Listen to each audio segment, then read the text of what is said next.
জাতিসংঘের মহাসচিব সহ মুসলিম বিশ্বের নেতৃবৃন্দকে অনতিবিলম্বে এর পদক্ষেপ নিয়ে আমাদের সেই মুসলিম ভাই বোনদেরকে সেই ইসরায়েলি হানাদারের হাত থেকে মুক্ত করে ইসরায়েলকে স্বাধীন সার্বভৌমত্ব রাষ্ট্র হিসেবে ঘোষণা দিয়ে মুসলিমদের স্বাধীনতা সার্বভৌমত্বকে ইসলামকে শান্তিপূর্ণ সহবাস হিসেবে স্থান করে দেওয়ার জন্য মুসলমান রক্ত পবিত্র, মুসলমানদের উপর গণহত্যা আর এই বিশ্ব মুসলিম মেনে নেবে না।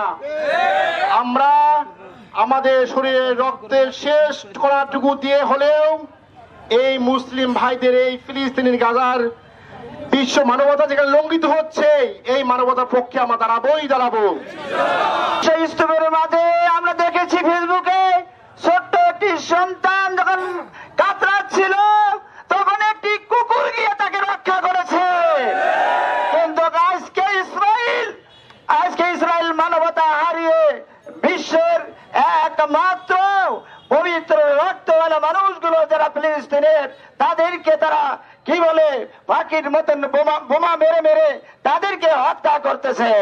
আমরা জানেন ইতিমধ্যেই রাফা রাফাকে একবারে ধ্বংসস্তূপে পরিণত করেছে। তারপরে তারা গাজাকেও প্রায় ধ্বংসের কাছাকাছি নিয়ে গেছে।